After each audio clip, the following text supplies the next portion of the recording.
Praise the Lord. கர்த்தருக்கு மகிமை உண்டாவதாக. இந்த காலை நேரத்தில் கர்த்தருடைய வார்த்தை மூலமாய் உங்கள் யாவரையும் சந்திப்பதிலே நான் மிகுந்த மகிழ்ச்சி அடைகிறேன். ரோமர் புத்தகம் 4ஆம் அதிகாரம் 18ஆம் வசனம், உன் சந்ததி இவ்வளவாயிருக்கும் என்று சொல்லப்பட்டபடியே தான் ஜனங்களுக்கு தகப்பனாவதை நம்புவதற்கு ஏதுவில்லாதிருந்தும் அதை நம்பிக்கையோடே விசுவாசித்தான் என்று எழுதப்பட்டிருக்கிறது. ஆபிரகாமுடைய விசுவாசத்தை குறித்து நாம் இன்றைக்கு தியானிக்க போகிறோம். ஆபிரகாமை தேவன் 75 வயதில் தம்முடைய திட்டத்திற்காக அழைக்கிறார். அழைக்கும் பொழுதே ஆபிரகாமுக்கு குழந்தை இல்லை.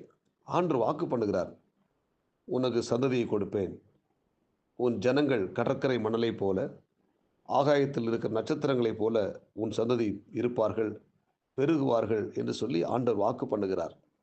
ஆனால் ஆபிரகாமுக்கு 75 வயது முதல் அவன் தேவ திட்டத்தில் நடந்து கொண்டிருக்கிறான். கர்த்தர் வாக்கு பண்ணுகிற அந்த வயது 75 வயது. ஆனால் அவனுக்கு குழந்தை பாக்கியமே இல்லை. 100 வயதிலே ஆண்டவர் ஆபிரகாமுக்கு ஈசாக்கை கொடுக்கிறார். அல்லேலூயா. இந்த 25 ஆண்டு காலத்தில் பார்த்தீங்கன்னா ஆபிரகாமுக்கு கொடுத்த அந்த வாக்கு தத்தத்தை அவனை குறித்து சொல்லப்பட்டிருக்கிறது, நம்புவதற்கு ஏதுவில்லாதிருந்தும் அவன் நம்பிக்கையோடே விசுவாசித்தான் என்று எழுதப்பட்டிருக்கிறது. அல்லேலூயா. இந்த காலை நேரத்தில் இறைவார்த்தை கேட்கிற தேவனுடைய பிள்ளைகளே, நம்முடைய வாழ்க்கையில் சில சமயத்தில் நமக்கு ஆண்டவர் வாக்கு பண்ணுவார். அந்த வாக்கு பண்ணுகிற அந்த காரியங்கள் நாம் நம்புவதற்கு முடியாத அளவுக்கு இருக்கலாம். அல்லேலூயா.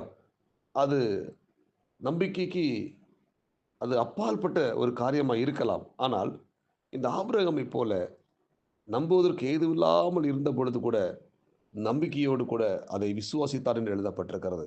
அன்பான தேவனுடைய பிள்ளைகளே, இன்றைக்கு நம்முடைய வாழ்க்கையில் கர்த்தர் கொடுக்கிற வாக்கு தத்தங்களை, வார்த்தைகளை நாம் விசுவாசிக்க வேண்டும். ஒருவேளை அது நம்புவதற்கு ஏதுவில்லாதது போல இருக்கலாம். ஆனால் நாம் நம்பிக்கையோடு கூட விசுவாசிப்போமானால் நம்மை ஆண்டவர் அந்த வாக்கு தத்தத்தை கொண்டு நம்மை ஆஸ்வதிக்க போதுமானவராக இருக்கிறார். அல்லேலூயா.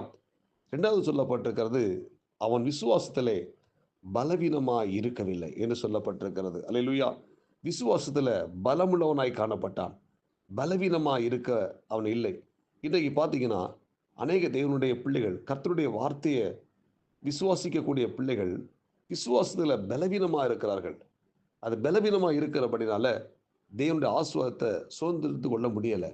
இந்த இறைவார்த்தை கேட்கிறதா தேவனுடைய பிள்ளை, நாம் ஒவ்வொருத்தரும் விசுவாசத்தில் பலவீனனாக இருக்கக்கூடாது, பலமுள்ளவர்களாய் காணப்பட வேண்டும். நிச்சயமாகவே கர்த்தர் கொடுத்த வார்த்தை நிறைவேறும், அவர் சொன்னதை செய்வார் என்று நாம் விசுவாசத்தோடு கூட 100% விசுவாசத்தோடு கூட காணப்படும் பொழுது கர்த்தர் நம்மை பலப்படுத்துவார், நம்மை ஆஸ்வதிப்பார். அங்கே பார்த்தீங்கன்னா அவன் ஏறக்குறைய 100 வயது உள்ளவனாக இருக்கும் பொழுதே தன் சரீரம் ஏற்கனவே செத்து போனதையும் சாரலுடைய கற்பம் செத்து போனதையும் எண்ணாதிருந்தான் என்று எழுதப்பட்டிருக்கிறது.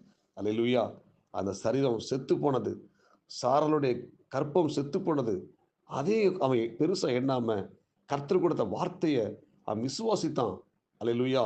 100% விசுவாசித்தான். ஆண்டவர் அந்த ஆபிரகாமை ஆசீர்வதித்தார். 20 வசனம் சொல்லுகிறது, தேவனுடைய வாக்குத்தத்தத்தை குறித்து அவன் அவிசுவாசமாய் சந்தேகப்படாமல் தேவன் வாக்குத்தத்தம் மனிதனை நிறைவேற்ற வல்லவராய் இருக்கிறார் என்று முழு நிச்சயமாய் நம்பி தேவனை மகிமைப்படுத்தி விசுவாசத்தில் வல்லவனாய் மாறினான். அல்லேலூயா. ஆண்டவர் அந்த அந்த ஆபிரகாமுடைய வாழ்க்கையில் பார்த்தீங்கன்னா அவனுக்கு அவிவிசுவாசம் இல்லாமல், சந்தேகப்படாமல், கர்த்தருடைய வார்த்தை சந்தேகப்படாமல் முழு நிச்சயமா ஆமென் அவர் வாக்குத்தத்தத்தை நிறைவேற்ற வல்லமை உள்ளவர் என்று சொல்லி முழு நிச்சயமாய் நம்பி விசுவாசித்தபடினால, தேவனை மகிமைப்படுத்தினபடினால அந்த விசுவாசத்தில் வல்லவனாய் மாறினான். ஆண்டவர் ஆபிரகாமை ஆசீர்வதித்தார். இந்த இறைவார்த்தை கேட்கிற தேவனுடைய பிள்ளை, நம்முடைய வாழ்க்கையிலையும் நம்புவதற்கு ஏதுவில்லாமல் இருக்கிற கர்த்தருடைய வார்த்தையை, அந்த வாக்குத்தத்தங்களை நான் நம்பிக்கையோடு கூட விசுவாசிக்க வேண்டும். 2வது, நாம் விசுவாசத்தில் பலவீனமாக இருக்கக்கூடாது, விசுவாசத்தில் பலமுள்ளவர்களாக இருக்க வேண்டும். 3வது, வாக்குத்தத்தத்தை குறித்து நாம் சந்தேகப்படாமல் அவிசுவாசமாக இருக்காமல், அல்லேலூயா, வாக்குத்தத்தம் பண்ண நிறைவேற்ற வல்லமை உள்ள தேவன் என்பதை முழு நிச்சயமாய் நம்பி தேவனை மகிமைப்படுத்தி நாம் விசுவாசத்தில் வல்லவர்களாய் மாறும்போது கர்த்தர் நம்முடைய வாழ்க்கையில் சொன்ன அத்தனை வாக்குத்தத்தங்களும் ஒன்றன் பின் ஒன்றாக நிறைவேற்ற போதுமானவராக இருக்கிறார். ஆமென். இந்த இறைவார்த்தை கேட்கிற தேவனுடைய பிள்ளையே, நான் உங்களுக்கு தீர்க்க தரிசனமா சொல்றேன். கர்த்தர் கொடுத்த வாக்குத்தத்தங்கள் ஒருவேளை நம்புவதற்கு ஏதுவில்லாமல் இருக்கலாம். நம்பிக்கையோடு கூட விசுவாசியுங்கள். விசுவாசத்தில் பலவீனமாக இருக்காதீங்க. பலமுள்ளவர்களாக இருங்க. சந்தேகப்படாம, அவிசுவாசம் இல்லாம விசுவாசிங்க. முழு நிச்சயமா நம்பி விசுவாசிங்க. கர்த்தர் உங்களை ஆஸ்வதிப்பாராக. ஜெபிப்போமா? பரலோக தேவனே, இந்த இறைவார்த்தை கேட்ட ஒவ்வொரு தேவனுடைய பிள்ளைக்காக நான் ஜெபிக்கிறேன். ஆண்டவரே, நீங்க கொடுத்த வாக்குத்தத்தங்கள் ஒருவேளை எங்களுக்கு நம்புவதற்கு ஏதுவில்லாமல் இருக்கலாம். அதை ஆபிரகாம் நம்பிக்கையோடு விசுவாசித்தது போல நாங்களும் நம்பிக்கையோடு கூட விசுவாசிக்க உதவி செய்வதாக. எங்களுடைய விசுவாசத்தை வர்த்திக்க பண்ணும். நாங்கள் விசுவாசத்தில் பலமுள்ளவர்களாக இருக்க வேண்டும். நாங்கள் விசுவாசத்தில் ஆண்டவரை உற்சாகமாய் சந்தேகப்படாமல் அவிசுவாசமாய் இல்லாமல் முழு நிச்சயமாய் நம்பி தேவனை விசுவாசிக்க உதவி செய்கிறாங்க. இறைவார்த்தை கேட்ட ஒவ்வொரு தேவனுடைய பிள்ளைகளும் ஆஸ்வதிங்க. இந்த நாளுக்குரிய கிருபை கொடுங்க. இயேசுவின் நாமத்தில் ஜெபிக்கிறோம் நல்ல பிதாவே, ஆமேன்.